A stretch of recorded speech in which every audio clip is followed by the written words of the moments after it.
उत्तर प्रदेश के सिद्धार्थनगर जिले में दो बच्चों के साथ हैवानियत, दरिंदगी और अमानवीयता की सारी हदें पार करने वाले गिरोह के मुखिया को, जो उसके गैंग के सरगना थे, उसको पुलिस ने गिरफ्तार कर लिया है। पूरा जो घटना है वो गुरुवार की है। सिद्धार्थनगर जिले के पथरा बाजार थाना क्षेत्र के कोनकटिया चौराहे पर सऊद फैजल की पोल्ट्री फार्म की दुकान है, पोल्ट्री फार्म चलाता है। गुरुवार को उसकी दुकान में चोरी हुई थी। ऐसा बताया जा रहा है कि कुछ पैसे और मुर्गी चोरी हुई थी। अगले दिन शुक्रवार को इसी थाना क्षेत्र के तुरकौलिया तिवारी व एक झरगावा गांव निवासी दो बच्चों को संदेह के आधार पे जो सऊद फैजल है वो और उसके साथ 5-6 लोग दोनों को पकड़ते हैं, उसके साथ अमानवीयता का व्यवहार करते हैं। आपको सुन करके आपकी रूह कांप जाएगी। पहले उन दोनों बच्चों को, एक बच्चे की उम्र 10 साल और दूसरे की 11 साल है, पहले उन दोनों बच्चों को उनका हाथ पीछे बांध करके उनकी खूब बेरहमी से पिटाई की जाती है। उसके बाद उन्हें उन दोनों को बारी बारी से बोतल में पेशाब पिलाया जाता है और निर्ममता की हद यहीं तक नहीं रुक जाती है, सबका मन यहीं तक नहीं भरता है। उसके बाद हरी मिर्च, उनके जो नाजुक अंग हैं, जो निजी अंग हैं, उस पर बकायदा हरी मिर्च रगड़ी जाती है और उसके बाद जो पेट्रोल का इंजेक्शन है वो लगाया जाता है। आप कल्पना करिए, इतनी अमानवीयता और दरिंदगी सब मिलकर करते हैं। करीब 8 लोगों की संख्या इसमें बताई गई है, उसमें 4 नाबालिग भी हैं। 8 लोग मिल करके उन दोनों बच्चों के साथ अमानवीयता का व्यवहार करते हैं और उसके बाद उनकी खूब पिटाई करते हैं, उनको पेशाब पिलाते हैं। उसके बाद हरी मिर्च, उनके जो निजी अंग है उस पर हरी मिर्च रगड़ देते हैं और पेट्रोल का इंजेक्शन लगाते हैं। ये पूरा घटनाक्रम शुक्रवार को होता है। गुरुवार की ये चोरी की जो घटना थी गुरुवार को हुई थी। उसके बाद शुक्रवार को संदेह के आधार पे दोनों लड़कों को ये लोग पकड़ते हैं। पकड़ने के बाद जो है ये पूरा घटनाक्रम उनके साथ अंजाम देते हैं। और सबसे बड़ी बात, इसके पूरे घटनाक्रम का जो हमने आपको बताया, इसका पूरा वीडियो बनाते हैं और वो वीडियो शनिवार को वायरल हो जाता है। जब वीडियो वायरल होता है तो सिद्धार्थनगर पुलिस और प्रशासन के हाथ पांव फूल जाते हैं।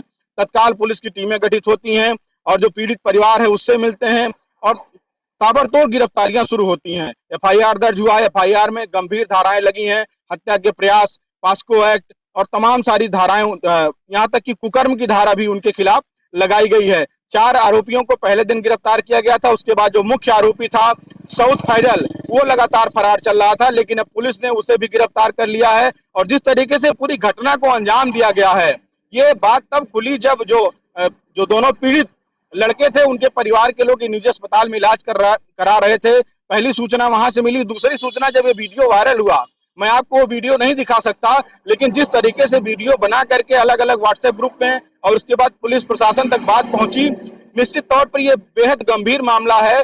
और जिस तरीके से सऊद फैजल की अगुवाई में एक राय होकर के 8 लोगों ने इस तरीके की जो जघन्य घटना थी, जो अमानवीयता थी, जो जिस तरीके से दरिंदगी की गई, उसके लिए सब लोग एक राय होकर के तैयार हुए। ये एक सभ्य समाज के ऊपर सवाल खड़ा करता है। मणिपुर की घटना जिस तरीके से हुई, मणिपुर की घटना को लेकर पूरे देश में रोष है, पूरे देश में निंदा चल रही है, निंदा हो रही है। लेकिन उसके बाद सिद्धार्थनगर में जिस तरीके से दो बच्चों के साथ जिस तरीके से अमानवीयता का व्यवहार किया गया, उनके साथ दरिंदगी की गई, तो ये एक सभ्य समाज पर बड़ा सवाल खड़ा करता है। सऊद फैजल को पुलिस ने गिरफ्तार कर लिया है, अन्य सारे जो आरोपी थे उनकी गिरफ्तारी हो गई है, सबको जेल भेज दिया गया है। और वहां का जो पुलिस विभाग है वो लगातार इस बात का दावा कर रहा है कि अब ये फास्ट ट्रैक कोर्ट के माध्यम से इसका ट्रायल कराया जाएगा। उसके लिए बाकायदा जो पुलिस के अपर पुलिस अधीक्षक वहां पे हैं सिद्धार्थ, उन्होंने बाकायदा ये मीडिया को जानकारी दी है कि बाकायदा इसका फास्ट ट्रैक कोर्ट के माध्यम से ट्रायल कराया जाएगा और इन लोगों को अधिकतम सजा दिलाई जाएगी। क्योंकि जिस तरीके से इस पूरी घटना को अंजाम दिया गया है वो सभ्य समाज पर दाग है और इस तरीके की घटनाएं समाज में नहीं होनी चाहिए। घटना के बाद जो पूर्व विधायक हैं वहां के डुमरियागंज के राघवेंद्र प्रताप सिंह, वो पीड़ित परिवार से मिले थे, उन्होंने पुलिस के अधिकारियों से बात की थी और पूरी तरीके से योगी सरकार में जिस तरीके से जीरो टॉलरेंस की नीति अपनाई जा रही है और लगातार इस तरीके की घटनाओं में शामिल लोगों को सजा दिलाई जा रही है, उन्होंने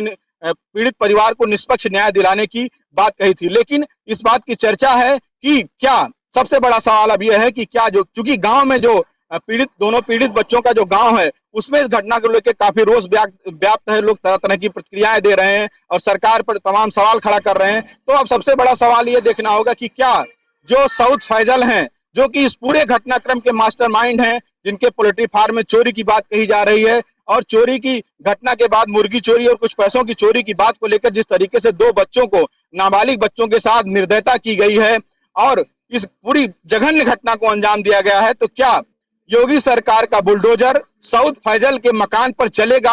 अब सबसे बड़ा सवाल यह है, इस बात की चर्चा पूरे सिद्धार्थनगर जिले के चौराहों पर, पान की दुकानों पर, जो कोनकटी चौराहा है वहां पर, और तमाम सारे संभ्रांत लोगों में, सामाजिक संगठनों की तरफ से यह बात लगातार चर्चा की जा रही है कि क्या योगी सरकार का बुलडोजर इतनी बड़ी घटना को अंजाम देने के बाद, जहां की दो नाबालिग बच्चों को पहले पेशाब पिलाया गया, हाथ बांध करके पीछे उनकी खूब पिटाई की गई बेरहमी से, उसके बाद पेट्रोल, सिरिंज में पेट्रोल भर करके पेट्रोल लगाया गया, उनको पेट्रोल का इंजेक्शन लगाया गया और हरी मिर्च उनके निजी अंगों पर पकड़ा गया, वो चीखते रहे, चिल्लाते रहे।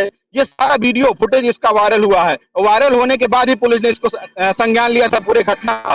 तो क्या योगी सरकार का बुलडोजर जो आरोपी हैं सऊद फैजल, उनके मकान पर चलेगा और जो आरोपी हैं उनके मकानों पर चलेगा? और सरकार अब इस लेकर किस तरह की कार्रवाई करती है? कानूनी प्रक्रिया अलग है, न्यायालय उनको क्या सजा देगी ये समय बताएगा। हालांकि उसके लिए पुलिस महकमा पूरी तरीके से लगा हुआ है। पुलिस महकमा लगातार इस बात का दावा कर रहा है कि फास्ट ट्रैक कोर्ट के माध्यम से इस पूरी जो घटना है उसका ट्रायल कराया जाएगा। गंभीर धारा में मुकदमा दर्ज हुआ है, हत्या, पॉक्सो एक्ट, कुकर्म सहित अन्य तमाम सारी धाराएं लगी हैं, जिसके इसका ट्रायल फास्ट ट्रैक कोर्ट में कराने का प्रयास पुलिस के द्वारा किया जाएगा। लेकिन आखिरी में सबसे बड़ा सवाल यही है, जिसको लेकर पूरे सिद्धार्थनगर, सही संत कबीर नगर, बस्ती और आसपास के जिलों में इस बात की चर्चा चल रही है कि क्या योगी सरकार का बुलडोजर सऊद फैजल के मकान पर गरजेगा और सऊद फैजल का मकान गिराया जाएगा? पीटीसी लाइव के लिए विवेक कुमार मिश्र।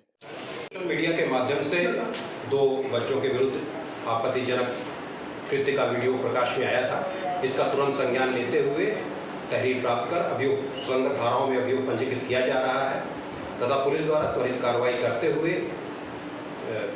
घटना में सम्मिलित अभियुक्तगण को चिन्हित किया गया है तथा उसमें से 6 अभियुक्तगण को अभी तक हिरासत में लिया गया है। समस्त बिंदुओं पर विवेचना की जाएगी। इसमें जो अन्य तथ्य प्रकाश में आते हैं उनके आधार पर अग्रतर विधिक कार्रवाई की जाएगी।